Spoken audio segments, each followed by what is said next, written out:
Very good morning. मान लीजिए हम लोग आपस में बात करते हैं कि फला फला में झगड़ा हो गया है ना। या चलो हम लोग बात करके सुलझाते हैं क्या, समथिंग लाइक दिस है ना। ऐसा हम बात करते हैं ना। मान लीजिए आपस में झगड़ा हो गया, दो लोगों के बीच में कोई मनमुटाव हो गया या समथिंग लाइक दैट। तो how we will say this in English, है ना। I heard Rohan and Priya had a huge fight.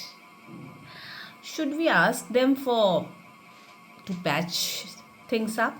मतलब रोहन और प्रिया के बीच में काफ़ी तगड़ा, आई सेड ना, ह्यूज फाइट, तगड़ा झगड़ा हो गया। क्या अपन को मध्यस्थता करनी चाहिए या अपन को कहना चाहिए कि पैचअप कर ले, या मतलब सारी चीज़ों को ठीक करना, आपस में बात करके सुलझा लेना, एग्जैक्टली चीज़ों को सुलझा लेना। ओके, रहने दो, पुरानी बातें भूल जाओ, ठीक है। इसे नहीं छेड़ना, ठीक है। या इधर वी से दिस या we say yes we must, ऐसी बातें हम करते हैं ना।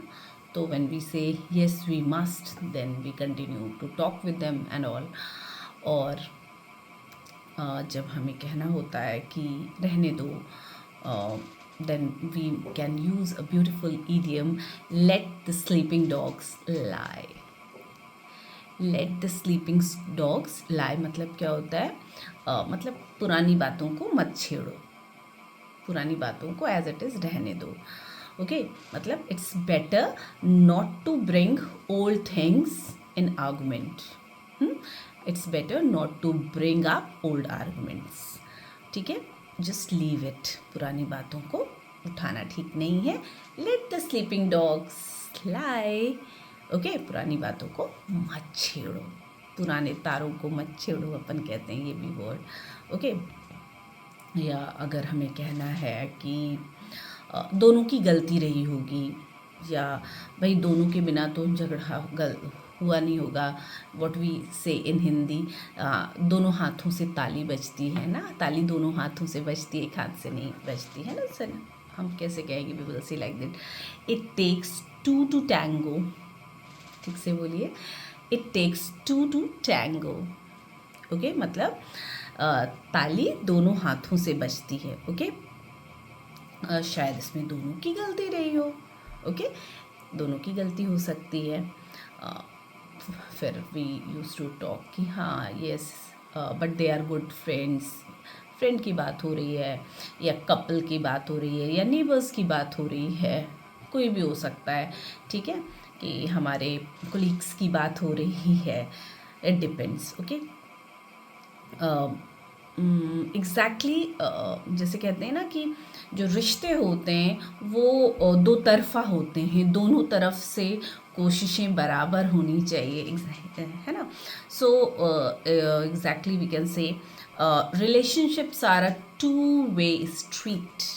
मतलब रिश्ते दोनों तरफ से निभते हैं, मतलब दोनों लोगों को बराबर प्रयास करना पड़ता है तब जाके बात बनती है या रिश्ते मजबूत होते हैं। It makes a not good not. Okay, anyway means true. Anyway, time heals all wounds, मतलब समय हर जख्म को भर देता है। Okay, so let's hope they move on, मतलब लेट्स होप मतलब हम उम्मीद करते हैं कि वे चीज़ों को बात कर लें और आगे बढ़ें, है ना, ताकि सारी चीज़ें उनके बीच में जो भी समस्याएं हैं वो ख़त्म हो जाए और वो अपने रिलेशनशिप में, अपनी दोस्ती में, अपनी यारी में, अपनी नेबरहुड में आगे बढ़ें। Okay, true, let's hope they find their silver lining soon, मतलब सही बात है, उम्मीद है कि उन दोनों को अपनी अच्छे दिन वापस मिलेंगे। Okay, so let's stay positive and see how things unfold.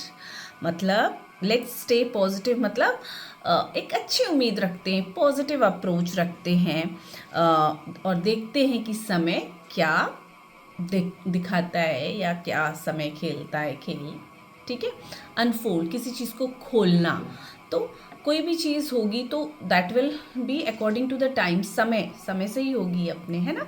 So this is a small conversation जो कि आपको कहीं पे भी in your office, in your home, with your friends, neighbours, कहीं पे भी ये सेटिंग आपको मिल सकती है, where you can use all these idioms and sentences. We have used so many idioms here. Let sleeping dogs lie means पुरानी बातों को ना छेड़ो भाई, रहने दो, पुरानी बातों को जस के तस रहने दो, ठीक है। And one more wonderful idiom we have used, it takes two to tango, मतलब ताली दोनों हाथों से बजती है। And relationships are two way street, मतलब रिश्ते दोनों तरफ से निपते हैं, दोनों तरफ से समूह, दोनों तरफ से कोशिश करनी चाहिए, सामूहिक प्रयास जिसे कहते हैं, समूह एग्जैक्टली नहीं बट हाँ दोनों तरफ से प्रयास होते हैं। And last was time heals all wounds, मतलब समय हर जख्म को भर देता है। So this is all for today. इससे भी बेहतरीन वीडियोस लेकर आगे आएंगे, so keep watching, keep tune, bye bye.